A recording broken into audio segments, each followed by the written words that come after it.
आप लोग देखते होंगे कि हर शाम 6 बजे आपकी एक मॉक टेस्ट की क्लास आती है और इसमें आप देखते हैं कि बहुत ही महत्वपूर्ण क्वेश्चंस शामिल किए जाते हैं जो आपके सिविल सर्विस यानी कि यूपीएससी आईएएस और आपके स्टेट पीसीएस प्रीलिम्स को ध्यान में रखते हुए कवर किए जाते हैं। और इनका एग्जाम पैटर्न जो रहता है ना आपका, उसी तरह के क्वेश्चंस इसमें शामिल किए जाते हैं। और अगर आप लोग किसी और एग्जाम की तैयारी कर रहे हैं जिसमें जीके जीएस से क्वेश्चंस पूछे जाते हैं तो उन एग्जाम के लिए भी एक क्लास काफ़ी महत्वपूर्ण रहेगी। अभी तक हम लोग 9 टेस्ट आपके खत्म कर चुके हैं, ये आपका 10वां टेस्ट है। और मैं कहता हूं कि जितने अधिक से अधिक हो सके आप लोग टेस्ट दीजिए। और टेस्ट से क्या रहता है कि आपको अपनी तैयारी का लेवल मालूम चलता है। और आप लोगों को क्या करना है कि टेलीग्राम पर जाना है, वहां से पीडीएफ डाउनलोड करनी है, फिर इनके आंसर देने की कोशिश करनी है आप लोगों को।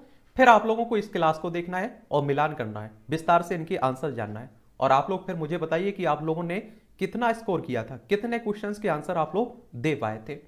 और एक बात और आपको बता दूं, जब आप लोग ओएमआर सीट भरते हैं ना, तो इसे बड़े ध्यानपूर्वक भरना है। जब आप लोग आंसर गोला लगाते हैं तो वहां भी बड़े ध्यानपूर्वक लगाना है, आप लोगों को दो दो बार देख लेना है। क्योंकि आप देखेंगे एक बार अगर आप लोग गलत कर बैठते हैं ना, तो फिर सुधार करने की कोई गुंजाइश भी नहीं रहती इसमें। ठीक है, तो ध्यानपूर्वक भरिएगा। चलिए, तो इसका पहला क्वेश्चन है आपके सामने कि निम्नलिखित युग्मों में कौन सी युग्म सही सम्मिलित है और नीचे दिए गए कूट की मदद से सहायता से आपको सही उत्तर चुनना है। सूची 1 में आप देखिए पक्षी अभ्यारण्य है, सूची 2 में आप देखिए राज्य तथा समीपवर्ती नगर है। एक तरह से आप लोगों ने देखा होगा बचपन में आप लोग सही जोड़ियां मिलाने के लिए आते थे ना कॉलेज टाइम, उसी तरह की ये देखने को मिल रही है। ये पहला ये कह रहा है कि वेदा थंगल पक्षी विहार, ये कहां आपको देखने को मिलेगा? अगर आप लोगों ने पढ़ा होगा तो आपको मालूम होगा, ये तमिलनाडु के कांचीपुरम में आप लोगों को देखने को मिलेगा। चिल्का झील, ये आप लोगों को कहां देखने को मिलेगा? उड़ीसा के पास, पुरी के पास, ठीक है, उड़ीसा में। सुल्तानपुर पक्षी विहार, ये आप लोगों को हरियाणा गुरुग्राम में देखने को मिलेगा। घाना पक्षी विहार, ये आपको राजस्थान भरतपुर में देखने को मिलेगा। फिर से आप लोगों को बता देता हूं, वेदाथंगल पक्षी विहार ये तमिलनाडु कांचीपुरम में, चिल्का झील उड़ीसा पुरी के पास, सुल्तानपुर पक्षी विहार ये हरियाणा गुरुग्राम, घाना पक्षी विहार राजस्थान भरतपुर। तो इसमें आप देखेंगे कि एक किससे, एक आपका 4 से खा रहा है मेल, बी 2 से, सी 3 से और डी 1 से।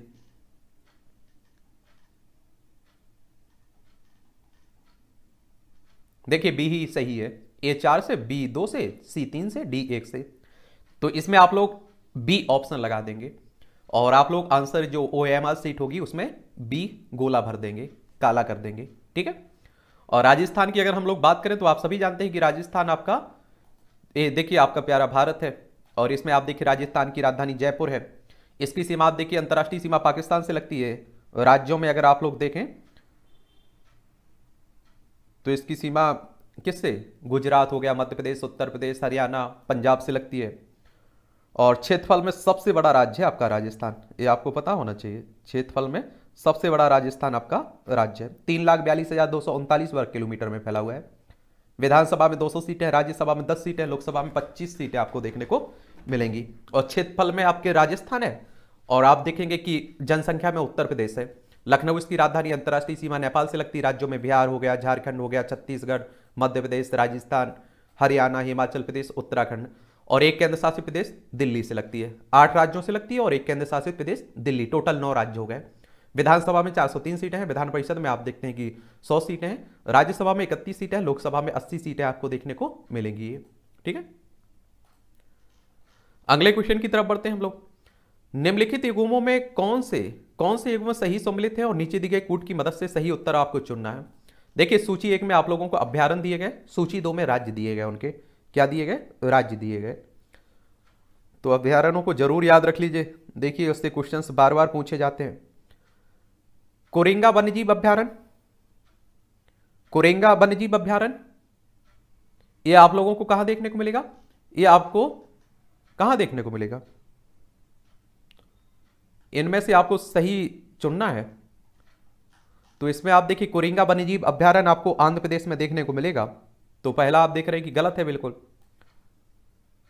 ओखला पक्षी अभ्यारण्य उत्तर प्रदेश में, ठीक है, ये उत्तर प्रदेश में ठीक है। अचानक मार वन्यजीव अभ्यारण्य, ये छत्तीसगढ़ में है, ये भी सही है। ये फाकीम वन्यजीव अभ्यारण्य नागालैंड में है, मेघालय में नहीं है, तो ये भी गलत है आपका। 2 और 3 सही है और पहला और 4 गलत है, तो इसमें आप 2 3 सही है, यानी कि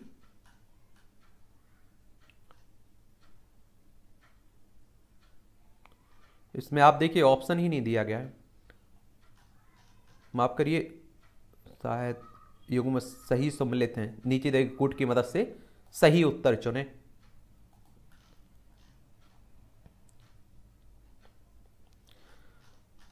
कोरेंगा वन्यजीव अभ्यारण्य आंध्र प्रदेश में है, कहाँ आंध्र प्रदेश में। ओखला पक्षी अभ्यारण्य उत्तर प्रदेश में है।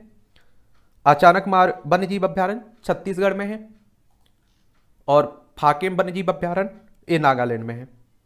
तो इसमें आप देखिए 2 3 ठीक है, पहला और चौथा गलत है, लेकिन मुझे लगता है कि इसमें मुझे क्या करना चाहिए था, गलती हो गई, सही नहीं है पूछना चाहिए था यहाँ, या नहीं जोड़ देना चाहिए था।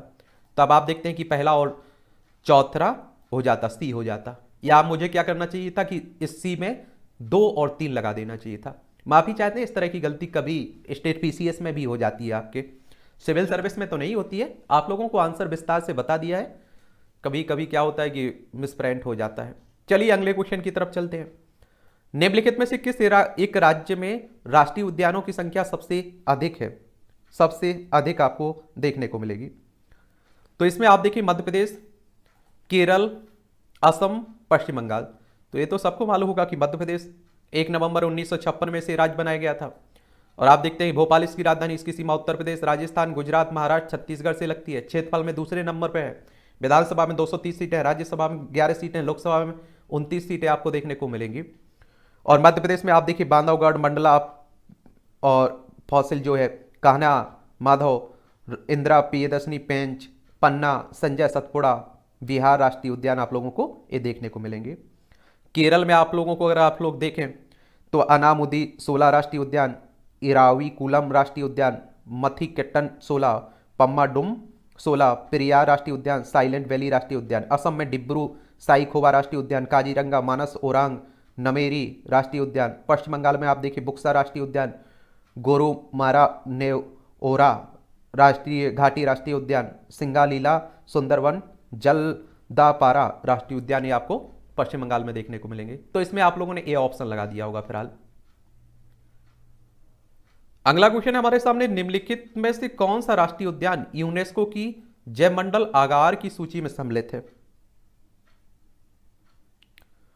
नॉकरेक रिज राष्ट्रीय उद्यान, डिब्रू साइखोवा, के इवोल लामजाओ और उपयुक्त सभी। तो इसमें आप देखते हैं कि नॉकरेक रिज राष्ट्रीय उद्यान है ना, जो मेघालय राज्य के पूर्वी गारो पहाड़ियों पर अवस्थित है। यह मेघालय का जैव विविधता हॉट स्पॉट भी है। 1986 में इसे राष्ट्रीय पार्क का दर्जा मिला था। 2009 में यूनेस्को द्वारा इसे राष्ट्रीय उद्यान को जैव मंडल आगार सूची में शामिल किया गया था। तो यहाँ एक तो यूनेस्को के बारे में याद रखना है, the United Nations Educational, Scientific and Cultural Organization. Paris France में इसका हेडक्वार्टर देखने को मिलेगा। और आप देखेंगे 16 नवंबर 1945 में इसकी स्थापना हुई थी। वहीं अगर हम लोग मेघालय राज्य की बात करें, मेघालय, तो चलिए एक बार मैप को मेघालय में दिखा देते हैं। जब भी चर्चा में कोई भी राज्य रहता है तो उसके बारे में जरूर देखा करिएगा। देखिए कहाँ मेघालय ये देखने को मिलेगा। शिलांग इसकी राजधानी, इसकी सीमा केवल असम से लग रही है। अंतर्राष्ट्रीय सीमा इसकी बांग्लादेश से लगती है। किससे लगती है? बांग्लादेश से लगती है। 21 जनवरी 1972 में इसे राज्य बनाया गया था। विधानसभा में 60 सीटें हैं, राज्यसभा में 1 सीट है, लोकसभा में 2 सीट है। 22,429 वर्ग किलोमीटर में आपका ये फैला हुआ है। ठीक है, तो ये आप लोग याद रखिएगा। याद रखोगे क्या? नहीं रखोगे। और डिब्रू साइखोवा राष्ट्रीय उद्यान असम राज्य की तिनसुकिया जिले में अवस्थित है। 1986 में से वन्यजीव अभ्यारण्य घोषित किया गया था। 1999 को डिब्रू साइखोवा वन्यजीव अभ्यारण्य को राष्ट्रीय उद्यान घोषित किया गया। यह एक जैव मंडल आगार भी है, किंतु यूनेस्को की सूची में शामिल नहीं है। केईबुल लामजाओ यह मणिपुर के बिष्णुपुर जिले में अवस्थित है। यह संकटग्रस्त ब्रो एंटलर्ड डियर या संगाई का आवास क्षेत्र है। यह पार्क पूर्वी भारत की सबसे बड़ी स्वच्छ जल की झील लोकटक झील के दक्षिणी छोर पर आप लोगों को अवस्थित विश्व का एकमात्र उद्यान है ये आप लोगों को, तो इसमें ये ऑप्शन आपका बिल्कुल ठीक रहा होगा, ये ऑप्शन ठीक। अब आप देखिए सम्मिलित कीजिए, ये आप अगला क्वेश्चन कह रहा है सम्मिलित कीजिए। सूची 1 में राष्ट्रीय उद्यान हो गए और सूची 2 में आप देख रहे हैं संबंधित राज्य हो गए, इनके क्या हो गए, संबंधित राज्य हो गए। अब आप देखेंगे एक कुद्रेमुख कहाँ है, एक कर्नाटक में आपको देखने को मिलेगा, कुद्रेमुख कर्नाटक। केवलादेव ये राजस्थान में आप लोगों को देखने को मिलेगा। काजीरंगा ये असम में देखने को मिलेगा। भीतरकनिका ये उड़ीसा में देखने को मिलेगा। फिर से बता देता हूं, कुद्रेमुख ये कर्नाटक में है, केवलादेव ये राजस्थान में है, काजीरंगा असम में है, भीतरकनिका उड़ीसा में आप लोगों को देखने को मिलेगा। तो ए किससे खा रहा है मेल, 2 से, बी 4 से, सी 1 से और डी 3 से। तो आप लोग देखेंगे कि डी ऑप्शन होगा इसमें, ए 2 से, बी 4 से, सी 1 से और डी 3 से। तो इसमें क्या लगा दिया होगा, डी ऑप्शन आपका बिल्कुल सही है। अगला क्वेश्चन कह रहा है निम्नलिखित में से कौन से राष्ट्रीय उद्यान में हंगोल कश्मीरी स्टैग पाए जाते हैं, बताइए कौन में पाए जाते हैं। ए सलीम अली राष्ट्रीय उद्यान, दूसरा कह रहा है हेमिस हाई राष्ट्रीय उद्यान, तीसरा कह रहा है किश्तवाड़ राष्ट्रीय उद्यान और 4 कह रहा है दाची गाम राष्ट्रीय उद्यान। तो आप देखेंगे कि दाची गाम राष्ट्रीय उद्यान, यानी कि डी ऑप्शन आपका बिल्कुल सही रहेगा। दाची ग्राम जम्मू कश्मीर में अवस्थित एकमात्र राष्ट्रीय उद्यान है जहां कश्मीरी स्टैग हंगोल पाया जाता है। और हेमिस हाई राष्ट्रीय उद्यान जम्मू कश्मीर और पूर्वी लद्दाख क्षेत्र में अवस्थित, अब तो लद्दाख अलग बन चुका है ना, तो उसी की। और 1990 में 3350 वर्ग किलोमीटर तक फैला था, जो अब कुल 4400 वर्ग किलोमीटर तक फैला हुआ है। सलीम अली राष्ट्रीय उद्यान ये जम्मू कश्मीर के श्रीनगर जिले में देखने को मिलेगा। किश्तवाड़ राष्ट्रीय उद्यान ये जम्मू कश्मीर के किश्तवाड़ जिले में आपको देखने को मिलेगा। तो इसमें आप लोगों ने क्या लगाया होगा, डी दाची गाम राष्ट्रीय उद्यान। अगला क्वेश्चन है निम्नलिखित कथनों पर विचार कीजिए और 3 कथन दिए गए, इनमें से सही कथन आपको चुनना है। क्या करना है, सही कथन आप लोगों को चुनना है। बिल्कुल सही कथन कौन से हैं। राष्ट्रीय उद्यान घोषित किए गए क्षेत्र में अधिवास और मानवीय गतिविधियों की अनुमति होती है। दूसरा कह रहा है वन्यजीव अभ्यारण्य विशिष्ट प्रजाति आधारित संरक्षित क्षेत्र होते हैं। तीसरा कह रहा है जैव मंडल आगार के बाहरी क्षेत्र में मानवों को बसने और परंपरागत कार्यों को करने की अनुमति होती है। जो क्षेत्र पारिस्थितिकी जीव जंतुओं, वनस्पतियों, भू आकृतियों एवं जलीय महत्व के हैं, उनका संरक्षण किया जाना अत्यंत आवश्यक है, उन्हें राष्ट्रीय उद्यान घोषित किया जा सकता है। और राष्ट्रीय उद्यान घोषित किए गए क्षेत्र में किसी भी प्रकार की अधिवास और मानवीय गतिविधियों की अनुमति नहीं होती है।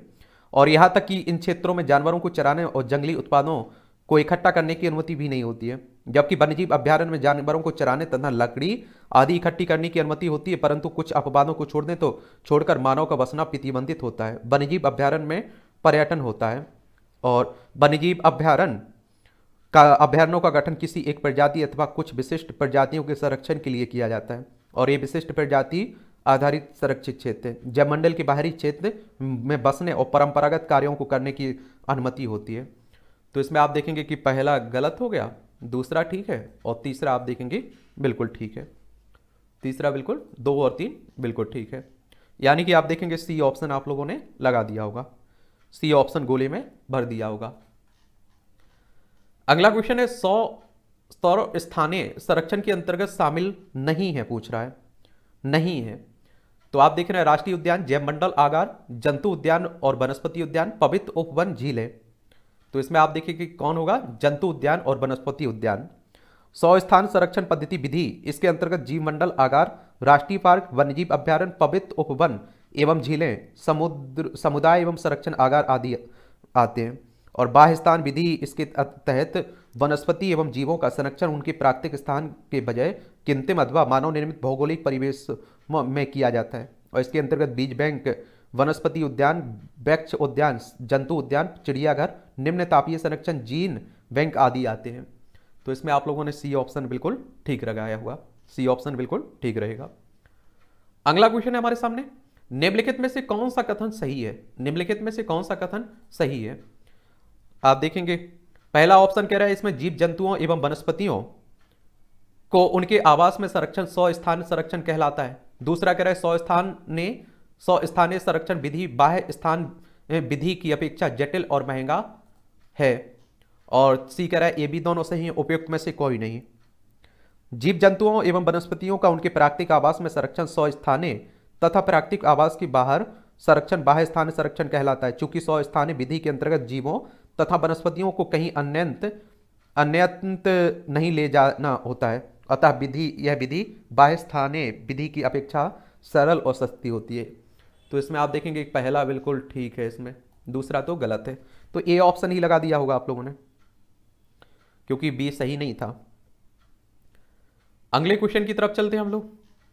एक कह रहा है कि जैव विविधता संरक्षण के संदर्भ में निम्नलिखित कथनों पर विचार कीजिए। जैव विविधता संरक्षण के संबंध में, और आप देखेंगे 3 कथन दिए गए, उपयुक्त कथनों में से कौन सा कथन सही नहीं है। इन तीनों में से आप लोगों को क्या बताना है, सही नहीं है चुनना है, गलत है उसी को चुनना है।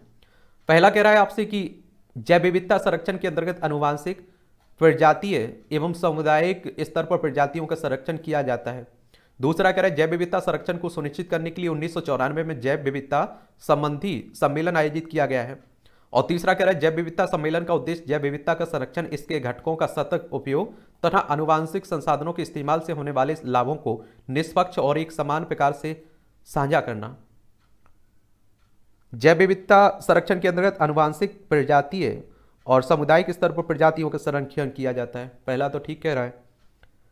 जैव विविधता संरक्षण को सुनिश्चित करने के लिए जैव विविधता संबंधी सम्मेलन सीबीडी रियो डी जेनेरो में 1992 में आयोजित पृथ्वी शिखर सम्मेलन में अंगीकृत किया गया था। और यह पृथ्वी शिखर सम्मेलन में अंगीकृत किए गए महत्वपूर्ण समझौतों में इससे एक था। इसमें दूसरा तो गलत है, तीसरा भी ठीक है।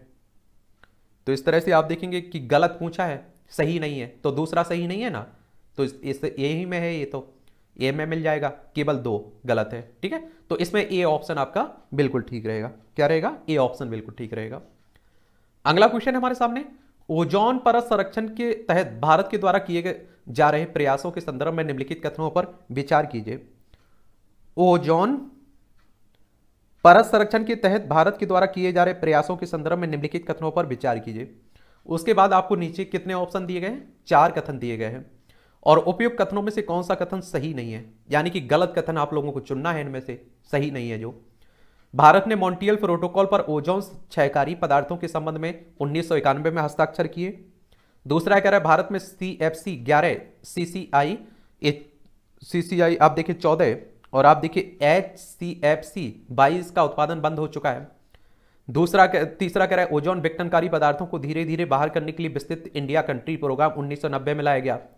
4 कह रहा है भारत सरकार को ओजोन विघटनकारी पदार्थों को बाहर करने में UNDP की सहायक भूमिका रही है। पहला इसमें आप देखते हैं कि बिल्कुल गलत कह रहा है। क्या, भारत में मॉन्ट्रियल प्रोटोकॉल पर ओजोन क्षयकारी पदार्थों के संबंध में 1992 में हस्ताक्षर किए गए थे और भारत ने 1991 में ओजोन परत के संरक्षण हेतु बेना कन्वेंशन पर हस्ताक्षर किए थे। पहला बिल्कुल गलत है। भारत अभी भी आप देखते हैं कि CFC 11 और CFC 12 और CFC 113, halon 1211, halon 1301, CFC 22, CCI 4 methyl chloroform methyl bromide का उत्पादन करता है। तो इसमें आप देखते हैं कि क्या होगा, दूसरा भी गलत होगा। क्या होगा, दूसरा भी गलत होगा।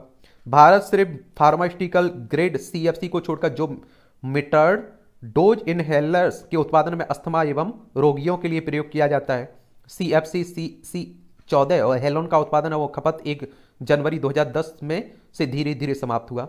और UNDP भारत सरकार को HCFC को धीरे धीरे 2030 तक बाहर करने में मदद कर रहा है, जो कि भारत द्वारा मॉन्ट्रियल प्रोटोकॉल की प्रतिबद्धता को दर्शाता है। और 1993 में आप देखिए भारत सरकार द्वारा विस्तृत इंडिया कंट्री प्रोग्राम ओजोन विघटनकारी पदार्थों को धीरे धीरे बाहर करने के लिए लाया गया, ताकि राष्ट्रीय औद्योगिक विकास रणनीति के अनुसार ओजोन विघटनकारी पदार्थों को बाहर किया जा सके। तो इसमें तीसरा भी ठीक गलत था और चौथा लेकिन इसमें ठीक था। तो 1 2 3 बिल्कुल गलत है, 4 सही है। और इसमें क्या पूछ रहा है, सही नहीं है। तो पहला भी सही नहीं, दूसरा भी सही नहीं, तीसरा भी सही नहीं, यानी कि बी ऑप्शन हो जाएगा, क्योंकि बी में आप देखते हैं कि मिल रहा है केवल 1 2 3 गलत है। ठीक है, तो इसमें आप लोगों ने क्या लगा दिया होगा, बी ऑप्शन आपका बिल्कुल ठीक है। अगला क्वेश्चन है किगाली समझौते के संदर्भ में निम्नलिखित कथनों पर विचार कीजिए। किगाली समझौते के संदर्भ में निम्नलिखित कथनों पर विचार कीजिए और इन चार कथनों में से उपयुक्त कथनों में से कौन सा कथन सही नहीं है पूछ रहा है। देखिए गलत पूछ रहा है, यहां आप लोगों को गलत चुनना है। तो पहला कथन इसमें कह रहा है किगाली समझौता हाइड्रोफ्लोरोकार्बन HFC सैनी की ग्रीन हाउस गैसों के उत्सर्जन को कम करने के लिए किया गया था। दूसरा कह रहा है किगाली समझौते के अंतर्गत मॉन्ट्रियल प्रोटोकॉल में संशोधन कर इसमें ग्लोबल वार्मिंग के लिए जिम्मेदार गैसों को भी शामिल किया गया।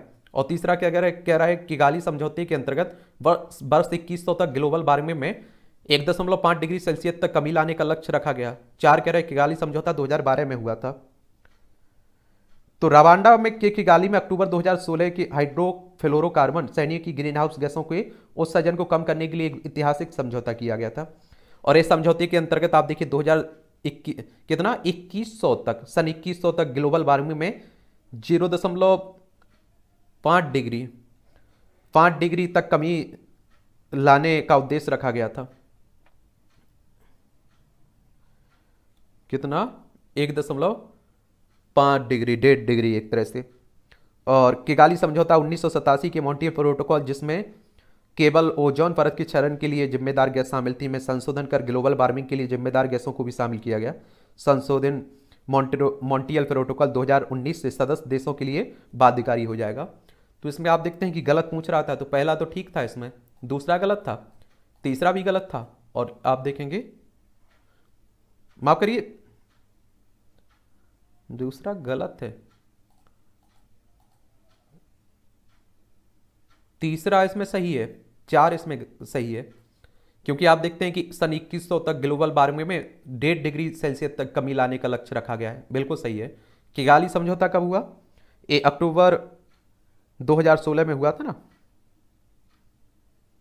तो ये आप देखेंगे चार भी गलत है, तो 2 और 4 गलत है, 1 3 सही है, लेकिन गलत ही इसमें पूछा है। तो जो 2 4 यानी कि सी ऑप्शन में है ना, सी में आप देखते हैं कि 2 और 4 होगा, यानी कि आप लोग सी ऑप्शन लगा देंगे। क्या लगा दोगे? सी ऑप्शन आपका बिल्कुल ठीक है इसमें। अगला क्वेश्चन है हमारे सामने, मॉन्ट्रियल प्रोटोकॉल के संदर्भ में निम्नलिखित कथनों पर विचार कीजिए। मॉन्ट्रियल प्रोटोकॉल के संदर्भ में निम्नलिखित कथनों पर विचार करना है। 4 कथन दिए गए, उनमें से चारों में से सही आपको चुनना है। क्या करना है? सही आपको चुनना है।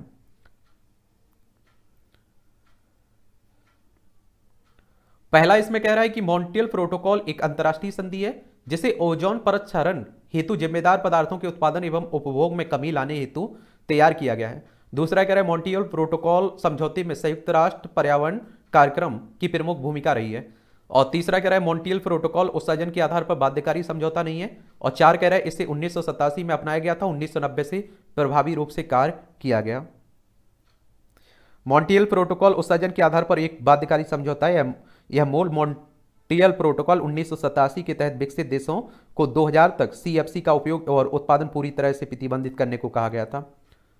और मॉन्ट्रियल प्रोटोकॉल को 1987 में अपनाया गया था, 1989 में यह प्रभावी रूप से काम करने लगा था। इसमें पहला ठीक है, दूसरा भी ठीक है, तीसरा और चौथा आप देखते हैं थे बिल्कुल गलत था। यहाँ UNEP की बात हुई है, UNEP की, इसके बारे में जान लीजिए। यूनाइटेड नेशंस एनवायरनमेंट प्रोग्राम की बात हो रही है। 5 जून 1972 में इसकी स्थापना हुई थी। तो आप देखेंगे 1 और 2 बिल्कुल सही है, 1 2 बिल्कुल सही है, 3 4 बिल्कुल गलत है इसमें। तो आप देख रहे हैं ए ऑप्शन इसमें बिल्कुल ठीक है, ए ऑप्शन बिल्कुल ठीक है इसमें। ठीक है, अगला क्वेश्चन है वियना कन्वेंशन के संदर्भ में निम्नलिखित कथनों पर विचार कीजिए। 2 कथन दिए गए आपके सामने और इसमें से सही आपको चुनना है। क्या करना है? सही आपको कथन चुनना है। वियना कन्वेंशन को अक्सर फ्रेमवर्क कन्वेंशन के नाम से भी आप लोग जानते हैं। दूसरा कह रहा है ओजोन परत की सुरक्षा हेतु वियना कन्वेंशन को 2006 में अपनाया गया था, 2009 में यह कार्यविधि में आया। तो वियना कन्वेंशन को 1985 में ओजोन परत की सुरक्षा हेतु विश्व स्तर पर अपनाया गया था, 1988 में यह कार्यविधि में आया था। दूसरा बिल्कुल गलत है, पहला बिल्कुल ठीक है इसमें। तो क्या लगा दोगे इसमें? केवल एक सही है ना, तो ए ऑप्शन ही बिल्कुल ठीक हो जाएगा, ए सही है। ठीक है, चलिए अगला क्वेश्चन है, ओजोन विघटनकारी क्षमता के आधार पदार्थों का सही अवरोही क्रम आप लोगों को लगाना है। क्या करना है? सही अवरोही क्रम लगाना है इसमें। CFC CH3Br हेलोन्स फिर आप देखिए हॉलैंस, फिर HCFC, CCI 4। फिर आप देखते हैं सी में CFC, HCFC, HFC, फिर डी कह रहा है CFC, फिर HFC, HCH3BR। तो इसमें आप देखते हैं कि इसमें आपका सी ऑप्शन ही होगा, क्लोरोफ्लोरोकार्बन। फिर आप देखते हैं कि आपका क्या होगा,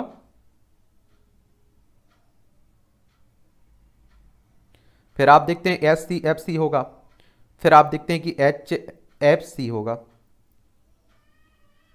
तो ये आप लोग सी ऑप्शन लगा दीजिएगा, आप लोग सी ऑप्शन लगा दोगे आप लोग। वैसे अगर आप देखें तो देखिए क्लोरोफ्लोरोकार्बन, उसके बाद हेलोन्स, कार्बन टेट्राक्लोराइड, फिर आप देखते हैं मेथाइल क्लोरोफॉर्म, फिर मेथाइल ब्रोमाइड, फिर आप देखते हैं HCFC, फिर HFCS, ये आप लोगों को देखने को मिलेगा। चलिए, तो इसमें फिलहाल आप लोगों ने सी ऑप्शन बिल्कुल राइट रहेगा आपका। इसीलिए कह रहा हूँ कि बेस मजबूत करिए, एनसीईआरटी पढ़िए 2 से 3 बार, और आप लोगों को तब बेहतर आप लोगों की तैयारी हो पाएगी और बेहतर आप देखेंगे कि स्कोर भी आप लोग कर पाएंगे। तो इस तरह से आप देखेंगे कि आज के टेस्ट था ये, और आप लोग अपना स्कोर बताइए। कोई मेरे लिए सुझाव हो, सलाह भी हो, आप लोगों के पास कोई भी सलाह हो मेरे लिए, सलाह है, तो आप लोग जरूर बता सकते हैं। ठीक है, मेरी शुभकामनाएं हैं आप लोगों के साथ। आप लोग मेहनत करते रहिए, पढ़ते रहिए।